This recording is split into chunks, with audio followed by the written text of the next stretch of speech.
Hello and welcome back to the Unpacked Traveler podcast, where we unpack the wonders and challenges of long term travel so you can feel empowered to embrace this lifestyle in your most confident way. Hello! Oh my God, it feels so weird. Just wanted to say how crazy it feels to record a podcast. It takes so much confidence. I'm trying to build that in me. I still have the imposter syndrome, like, what the fuck you're doing right now? But anyway, I'm here. The ultimate goal is to inspire you to travel and just open up about this very, very interesting lifestyle. And I don't care if anybody listens to it. At least I'm having fun and I'm doing what I love, which is talking about travel while traveling, also, which is great. So, welcome. Yeah, today's episode is very, very interesting. We're going to talk about a topic that honestly I was saving for the next season because I think it's very sensitive, it's a little bit polemic. But I think honestly, there's no way not to talk about it. Really, we have to talk about it. It's really important that we mention it. Which is just like how tourism is fucking up the world. Whoa, why? No, no, no. It's not. It's not only that. Okay, we're gonna talk about the different styles of travel. We're gonna talk about slow travel and fast travel and why everybody hates tourists. Yeah, I just like honestly, I was in Prague last weekend doing a fast travel kind of thing, which is not my preferred style, and I'm going to talk about what is fast travel and what is slow travel. But yeah, we were just in the subway, and my cousin was holding her backpack behind her back, which is like where a backpack should be. Like, look at the name, backpack should be in the back, right? No. But then a girl just starts like in Czech. She starts just complaining about the fact that we're holding our backpacks in our back, and I'm like, please teach us how to hold a backpack in the subway. Then what is the problem? And she's like, no, because this is not the polite way. And then like she started speaking English because we were of course not understanding her in Czech, and she was telling the right way to hold a backpack was holding it on the floor because it was unpolite for the other people in the subway. And then her husband, they were really stressed, maybe about something else, like, yeah, when people are stressed, maybe something else is happening also. But anyways, her husband just turns up and say, "Fucking stupid tourists." And then we were like, honestly, we were laughing because how funny this was, but also how just disrespectful but honest.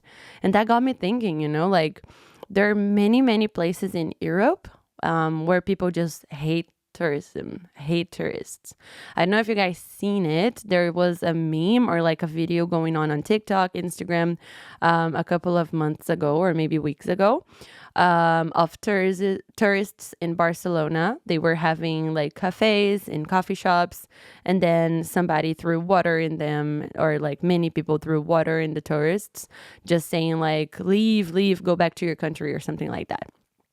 And I think it's nice to talk about it because they're not all wrong, honestly. I think I just try to understand both aspects and both sides of this fight or argument. Or yeah, I think everybody has multiple sides and multiple points of view, and that's a very interesting one for me to analyze because traveling is what I want to do and what I do for my life.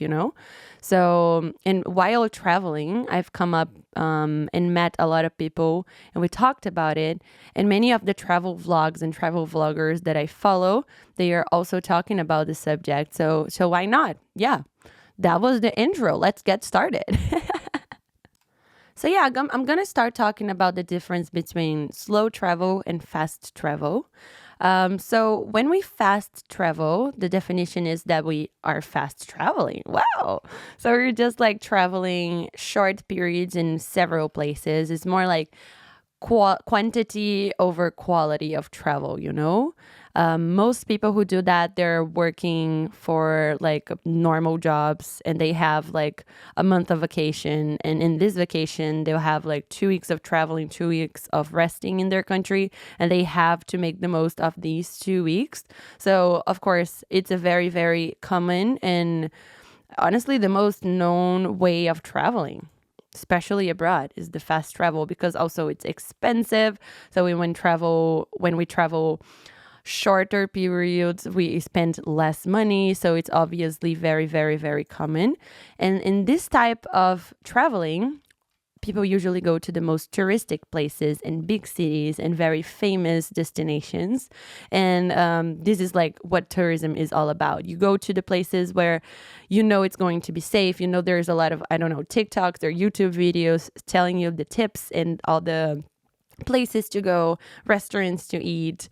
So, of course, it makes things easy and makes things faster and just safer. And we're less afraid to do this type of traveling because of the amount of information there is out there about it. So, when we go to Paris and we go visit the Eiffel Tower, when we go to, I don't know, Las Vegas, and we go to like the strip, like the main streets that I forgot the name. So these is the most common way of traveling, and honestly, the one that I don't like. And I'm going just talk a little bit about the goal of this podcast is not only empower you to travel, but also empower you to travel the way you want and the way you like and the way it matches your values. Okay. So I'm not talking shit about fast travel just because I don't like. I think there's a lot of people that can connect to this way of traveling, and there's maybe the only possibility of them traveling and getting out of their country is doing that. So yeah, just like understand yourself. I'm here for you to just understand that there are several ways of traveling, because I honestly didn't. I thought the fast travel was the only way that I could travel and I could see the world. But then I found out slow travel, which is my favorite, and I'm going to talk about it. So, yeah, slow travel is just obviously, it's kind of obvious. It's when we travel longer periods to fewer places. So we decide to spend, I don't know, maybe a month or maybe 3 weeks or maybe over than a month in places. And that gets us to face a little bit more of the cultural change and embrace a little bit more of the culture that we're settling in. We get to experience more local places. We get to go less to the very touristic spots. We get to get more relaxation because we're not in a rush all the time. We get to have bad days and just have a free day of not going out of the hotel or the house or whatever we are staying in. It's just personally, it takes away the pressure that I have to be happy every day and enjoying my day every day, because that's not life. Of course, even when we're traveling, we're having bad days, and it just allows me to have these bad days and not feel guilty of not enjoying enough. But I honestly feel more at home when I do long travels. I know it's a bit of because of my personality. I get to blending really easily with places. It's like that animal. I think it's chameleon. I don't know the way to say it in English, but that changes colors when it goes to places. Anyway, I'm fucking that. And again, there's a lot of people who are not. There's a lot of people who are also like me. And again, this is only for you to understand better yourself so you can understand better your way of traveling. But I personally feel more at home if I get to stay longer in places. I don't know, it's just like creating this routine, getting to know like the local restaurant, the local favorite market. I don't know. After a little like 3 weeks maybe in a place, we already have our favorites. We already settled a routine. We got used to the weather. For me, it's just, yeah, I get more the home feeling if I'm staying longer than if I'm staying in just short periods of time. So yeah, another good point about slow travel versus fast travel is that we get to spend actually less money. I know we're spending longer periods, so we might spend a bit more on stays, But that's not all true. When we go to like the very famous areas and very touristic areas, the prices are actually higher, especially if we go to like this big chain hotels or hostels. They're more expensive than the local areas would be. So honestly, we actually save money by staying in the non-touristic areas and doing this lower travel. Also, because of course the restaurants are going to be more expensive and less real and less cultural. Like we're not even supporting the local economy. We might be supporting the American economy because when we go travel to these very big touristic places, maybe there is a hotel chain that's American, or maybe there is like a McDonald's, KFC, Starbucks. Like it's really funny when people go out of their country to visit a new culture and they actually do the same stuff that they're doing in their home country. I don't know. For me, that's really interesting. I get it, right? We need safety. We need cozy. We need to feel at home. We need a bit of like home feeling when we are away, especially if we're in a very, very different places than ours. But so yeah, I think another point of just doing this low travel is that embracing the local culture, spending less money, and just supporting the local economy and supporting the local culture. So there is a very, very polemic topic about just tourism killing the local culture of places.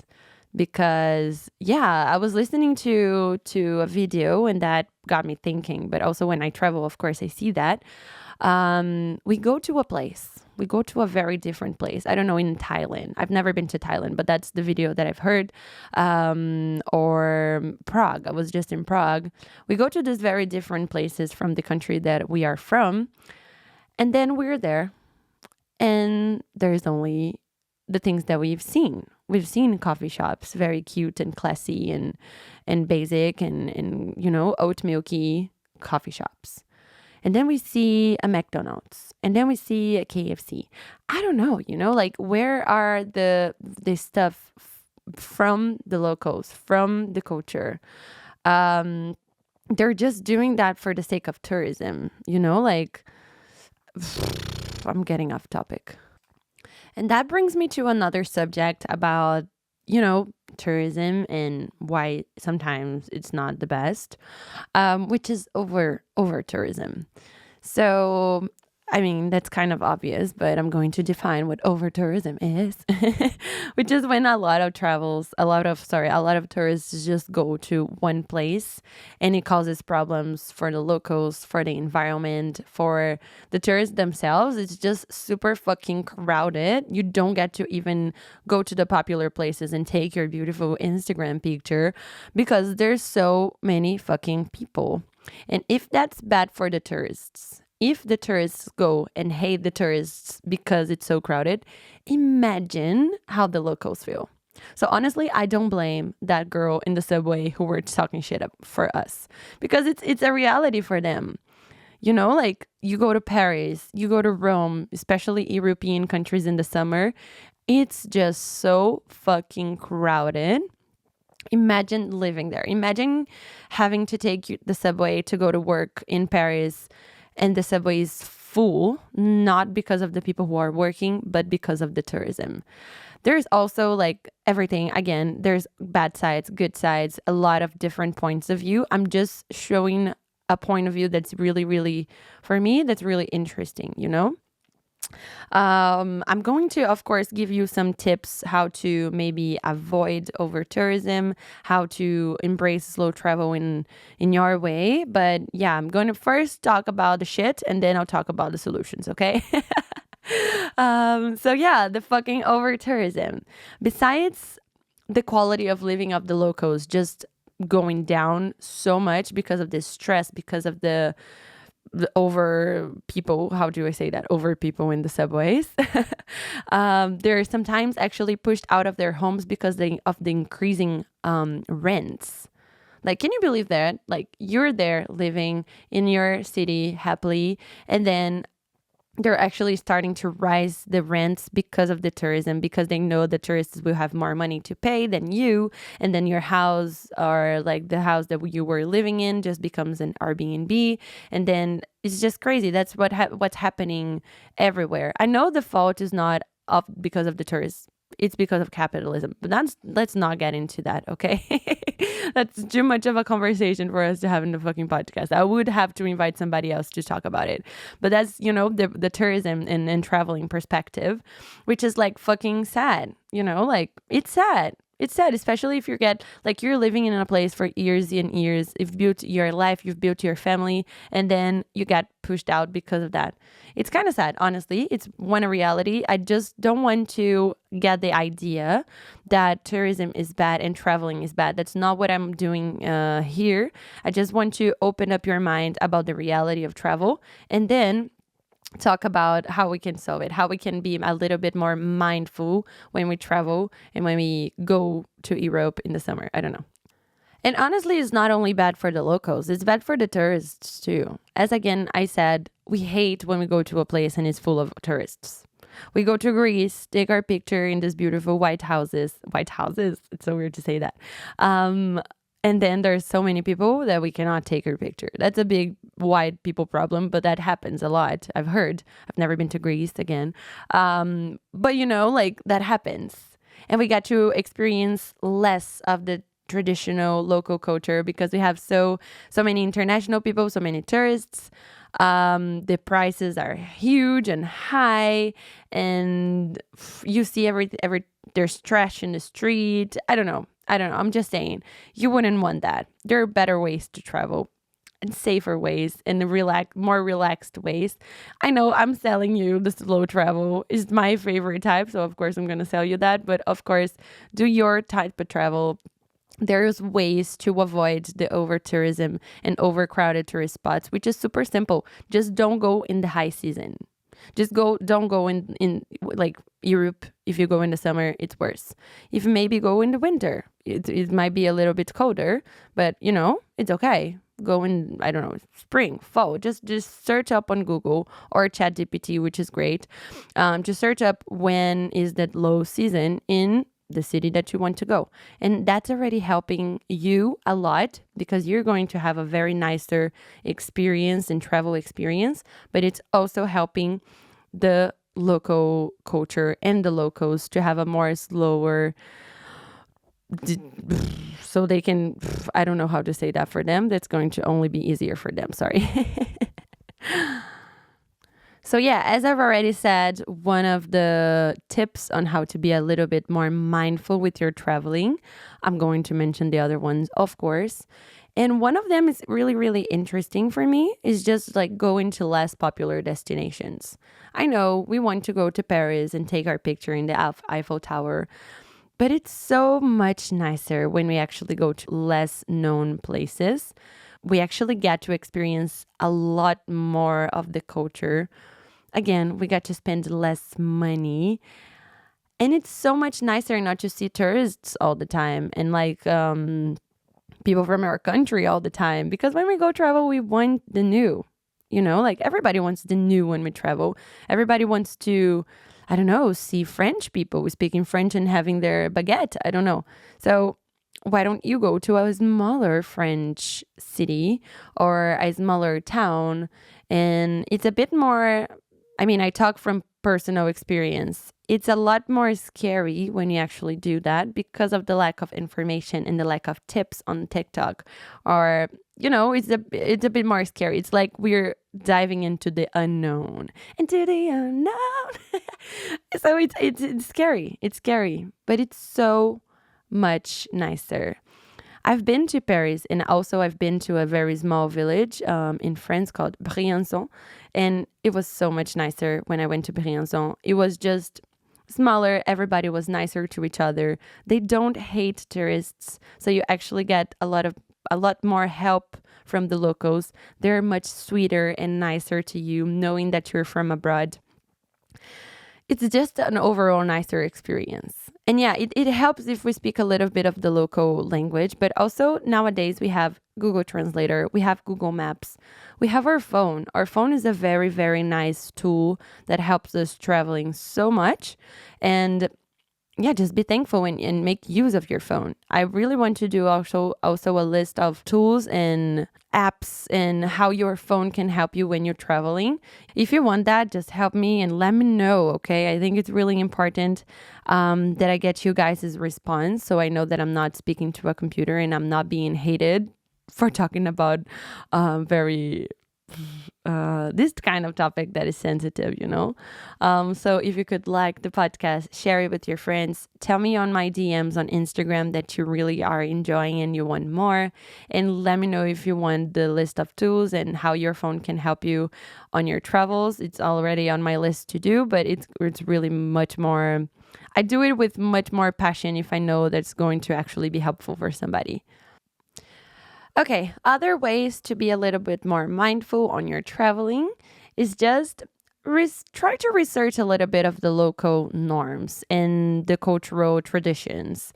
It's not that you have to give up on yours and just do what they understand as right, but it's really, really nice when we get to understand at least their culture and educate yourself about their culture, you know? It shows a little bit respect and consideration, you know? There is another topic of like learning a few words in their language. In my experience, I haven't done that. I feel like I'm really a bad person, a bad traveler because I don't sometimes try to learn the language. I don't know. My brain is just not there. I went to Prague. I tried to learn there yes and no, and it was actually reversed. You have to say no to say yes, and I was for me like, okay, I was just using my Google in English, and it got me through my trip. But it's just like if you're interested in their culture, just learn a few things. It's really nicer when we get to actually open our brains to new knowledge. Another topic is just like supporting the local economy. So try to go to local restaurants. Try to stay in local owned accommodation instead of the big chains, big American chains. Try to eat their culturally known food in a very small, maybe restaurant, family owned. It's really like it's helping them if you don't just go there and help America with with the economy. And yeah, just try to do authentic stuff there. And don't be afraid, you know? No, yeah, no, it's not actually that. Be afraid, but do it anyway. That's my thing. We're always going to be afraid of the unknown and of the new experiences. But just do it. Just do it. Trust yourself. You got this. If something goes wrong, you figure it out, you know? If you don't like it, well, you try again. Like there's nothing that can go so fucking wrong to make you actually your fears are always worse than reality. That's at least my experience. Your fears are worse than actually what's happening. Trust yourself and do it, you know? And I can't believe I've spoken for 20 fucking minutes. That's so crazy. It's the third episode, guys. I don't know if you can tell, but I'm still a little nervous. I'm still a little like, it's hard for me to keep on going on the same subject without stopping for 20 minutes. I do have to do some cuts. So you might have seen some cuts. I don't know. Yeah, I just want to say thank you for listening. I really, really appreciate your support. Traveling is my dream. I don't want to discourage anyone. I just want to show the reality of traveling, the wonders and challenges. That's the fucking intro, which is real. Like, I don't fucking care about the Instagram pics and the cute way of traveling. You know, traveling is great. It's amazing when we get to experience these different cultures, understand a little bit more of ourselves through it, understand that we're never weird. We're never weird, dude. If you feel like you're weird in your social group, in your family, in your culture, it's just that you haven't found your thing, your people. Traveling for me, it just helped me understand that the world is too big for us to be weird. We're small, you know? It just made me a lot more humble and a lot more confident. When we travel and we get to know all of these different things and we come back from our travels, we oh fuck, they unpacking the bags again. We unpack our bags and we unpack a new version of ourselves, and how beautiful that is. We see, I'm getting the chills right now, because that's all what this podcast is about finding ourselves through our travels and getting to know this beautiful country that we live in, and getting to know all these beautiful cultures that we have around us, and learning to respect them and be mindful to them, and respect ourselves and be mindful to ourselves too.